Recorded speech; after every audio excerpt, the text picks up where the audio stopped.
Hello everyone, welcome to video lectures on subject fluid mechanics.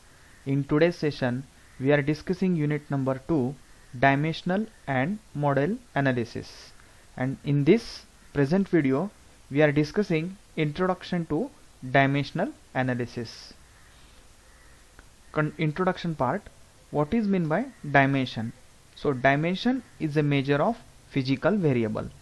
So without dimension, we cannot judge a physical variable.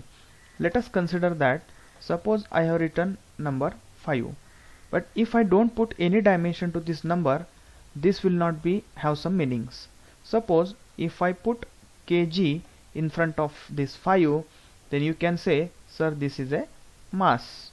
If I put Newton per meter, then it will be a another meaningful quantity.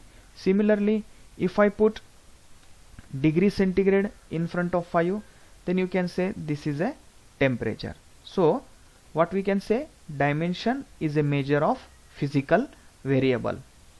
In fluid mechanics there are 4 primary dimensions. So in fluid mechanics we have 4 primary dimensions, that is mass, length, time and temperature. Okay, so you consider that when we study the fluid mechanics subject, we have 4 primary dimensions, that are mass represented by capital M, length is represented by capital L, time is represented by capital T and temperature is represented by theta. Okay, so don't confuse in between T and theta. Most of the time we use T for time, but in fluid mechanics we will consider T for time and theta for temperature.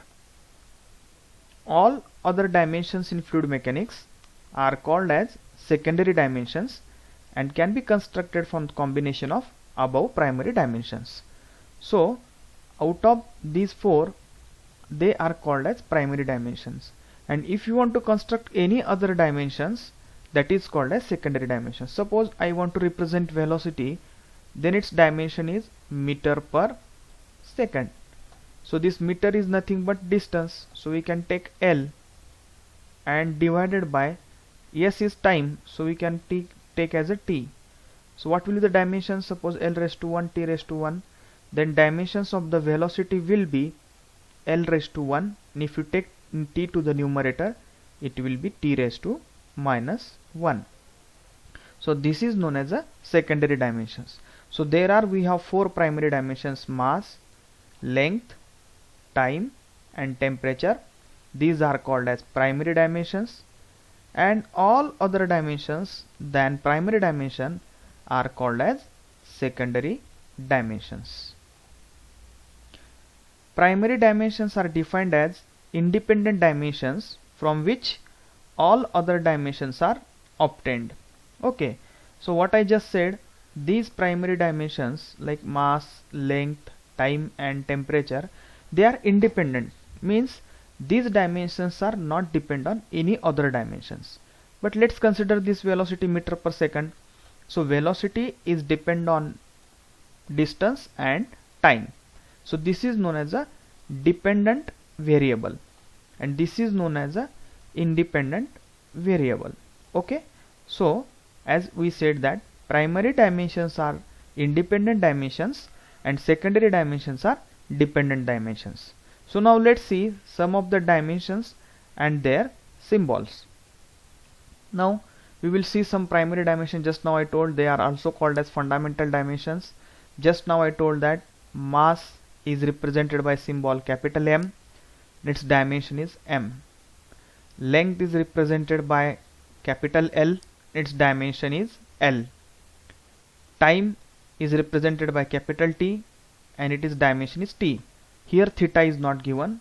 Temperature is physical quantity whose dimension is theta and symbol is also theta. Now with the help of these 3 primary dimensions, let's try to determine the dimensions of area and volume. Okay, so let's say what is meant by area. Area is having unit of meter square. So meter square means it is a length. Here we have shown that it is nothing but length, and length having dimension L. So area is in meter square, so area dimension is L square. So dimensions of the area are L square. Similarly, volume.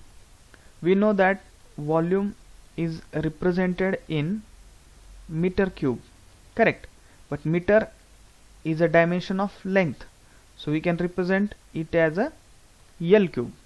Just now we have represented the velocity, that is meter per second. So velocity is meter per second, so we can write meter per second. So meter is nothing but it is length L raised to 1 divided by S means it is time, so L t raised to 1.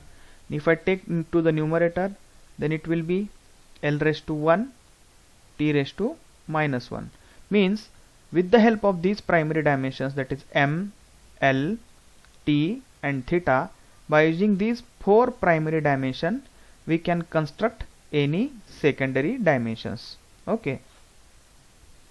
Now there are some other quantities, like I just now explained area, which is in meter square, so dimensions are L square.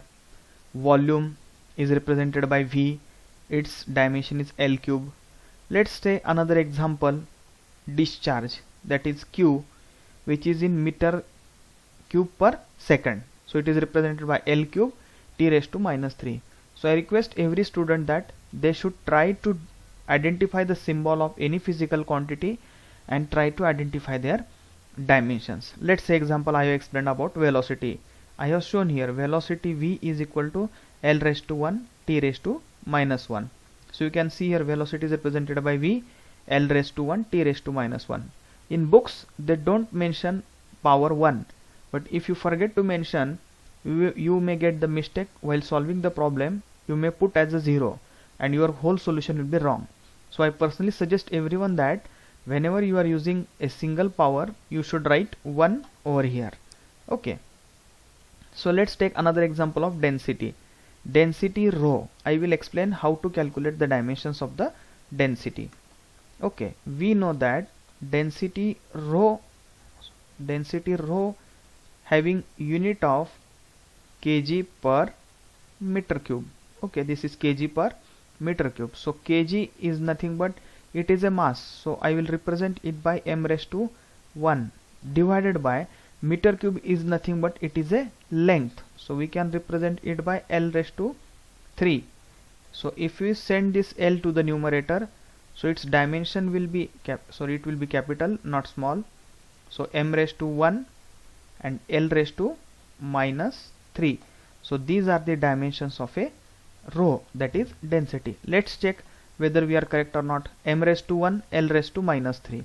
So let's say density is equal to rho is equal to m raised to 1, L raised to minus 3. What we have just done is same. So this is the procedure to calculate the dimensions of any physical quantity. That is, we have to know about the dimensions and then convert these dimensions into our symbol and then dimensions. Now let's understand what is meant by dimensional homogeneity. We know that homogeneous means it is uniform and heterogeneous means it is not uniform. So if suppose we are providing dimensions to any equation, we have to check whether that equation is dimensionally homogeneous or not. Let's see theory part. Dimensionally homogeneous means dimensions of each term in the equation on both sides are equal. What is the meaning of this? Suppose you are writing one equation, x is equal to y plus z. Suppose this is your equation.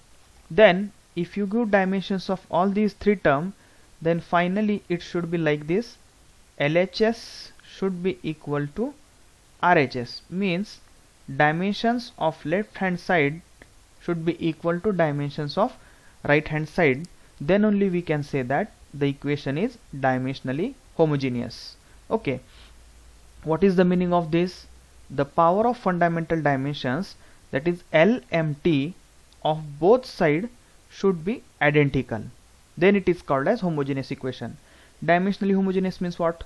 Suppose dimensions of x are suppose m raised to 1, L raised to 2 and t raised to 0, then the dimensions of these two, when we add them, it should be same like m raised to 1, l raised to 2 and t raised to 0.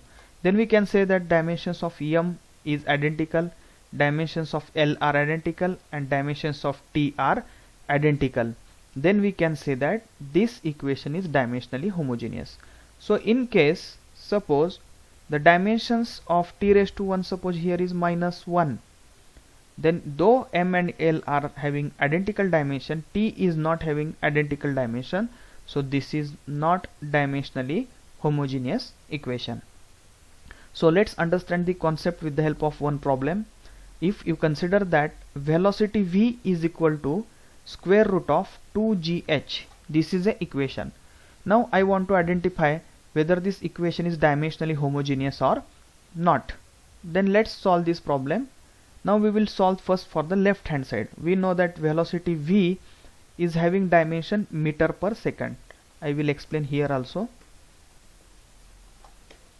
Suppose v is equal to meter per second. So meter is nothing but length raised to 1, and time, now I will take it is denominator, so I will take numerator l raised to t raised to -1. So here you can check l raised to 1, t raised to -1. These are the dimensions of left hand side. Now we will solve the dimensions for the left hand side, that is square root of 2gh. Okay, now let's solve this problem. I will take this here.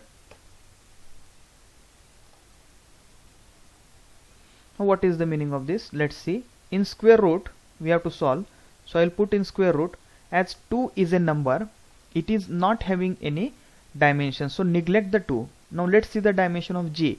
G is nothing but acceleration due to gravity. We know that acceleration due to gravity having the dimension of meter per second square. We know that this is the dimensions of, this is the unit of acceleration due to gravity. And h is nothing but height. We know that what is the unit of height? It is in meters. Now let's put the dimensions of this. We know that m is nothing but it is length, so I will put l divided by s square, means it is a time, so it is t square, into, again here m is a length, so I will put here as a l. So what will happen here? This l into l will be l square divided by t square. Now suppose I want to remove the square root, then l square will be l and t square will be t. So finally, if after removing the square root, we will have l by t. And if you want to transfer this t to the numerator, suppose l raised to 1, t raised to 1, then l raised to 1 and t raised to -1. Then you can see here your left hand side is same and your right hand side is also same. So this is your LHS and this is your RHS. Then the both l raised to 1, l raised to 1, t raised to -1, t raised to -1, dimensions of both the terms are same. So we can say this equation is dimensionally homogeneous. You can see here it is also l raised to 1, t raised to -1. So dimensions of left hand side and dimensions of right hand side are same. So you can write here dimensions of LHS is equal to dimensions of RHS, which is nothing but l raised to 1, t raised to -1. And so that we can say equation V is equal to root of 2gh is a dimensionally homogeneous equation, and it can be used in any system of units. So this is the concept of dimensionally homogeneous equation. Thank you.